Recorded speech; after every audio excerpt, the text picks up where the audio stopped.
In the new Africa, one more independent country, the state of Uganda.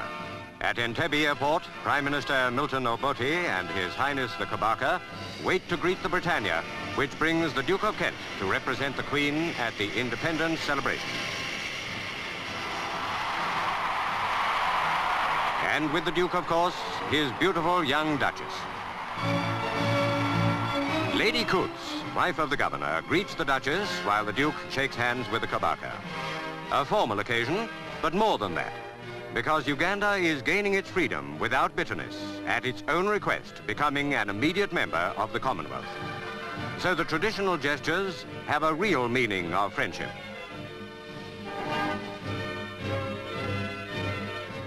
Government House at Entebbe, which for one more day is still the capital, is where the Duke and Duchess stay during their visit as guests of Governor Sir Walter Coutts and his wife. After tomorrow, Kampala is the capital. This afternoon, the crowds are gathering at Entebbe Harbour for one of the big events of the day, a canoe regatta. Canoes from all along the coast and islands of Lake Victoria take part. Victoria, the third largest lake in the world, and the other lakes and rivers that connect with it, are the lifeblood of Uganda and of the 28 tribes that make up its people.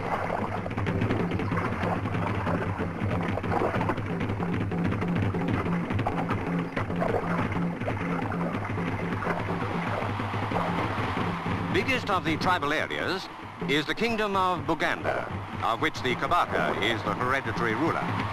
And these shores are in its territory. But in the crowd celebrating the independence that will be theirs at midnight tomorrow, you will find members of all the 28 tribes. For one of the first aims of the new state has been proclaimed as a commonwealth of interests, overriding old tribal divisions.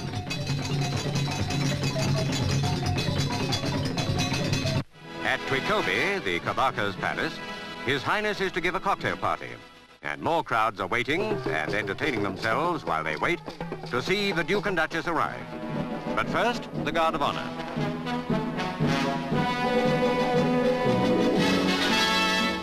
That salute, by the way, is a traditional sign of loyalty to the Kabaka by his followers. The Kabaka himself arrives, a ruler whose dynasty and kingdom were thriving long before the first European explorers came. The present Kabaka is His Highness Sir Edward William Frederick David Walungembi Mutebi Luangula Mutesa II, who now welcomes the Duke and Duchess.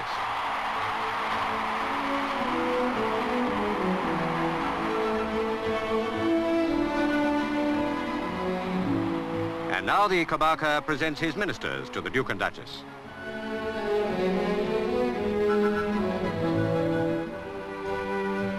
Even at a cocktail party, a certain amount of formality is inevitable. But the crowds in the streets have no such inhibitions. They've got a new independence to celebrate, and they celebrate it, pausing to greet their visitors as they go by.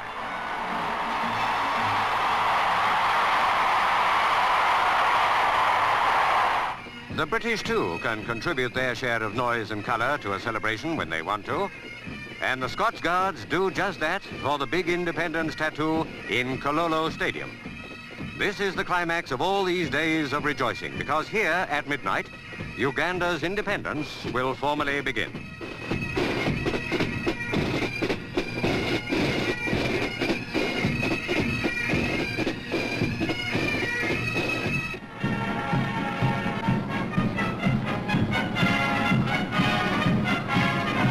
At midnight, Sergeant Major Sidney Small of Birmingham lowers the Union Jack that has flown in Uganda for nearly 70 years.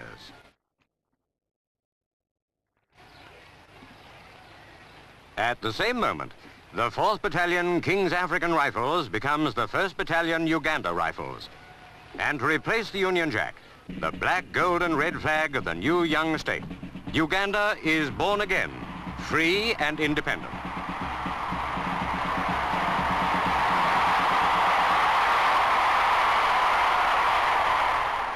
Next day is a public holiday, and by the time the Duke and Duchess return to the Kololo Stadium for the daylight celebrations, the Governor-General and the Prime Minister have been sworn in their new roles. the Duke of Kent speaks to the people of Uganda, bringing a message of goodwill and congratulations from his cousin, the Queen. Not in any sense a goodbye, for Uganda has asked to be and has been accepted as a full member of the Commonwealth, of which the Queen is head.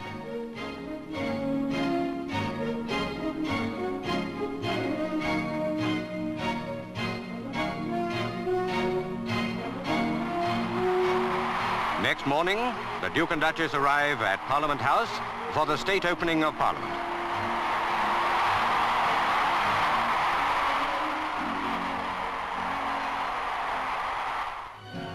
Uganda's first Legislative Council met 41 years ago and has grown larger and more representative ever since. From now on, its power is supreme. Good luck to a new country, a new member of the Commonwealth, a new member of the growing community of African peoples. Britain has come a long way with you and wishes you well.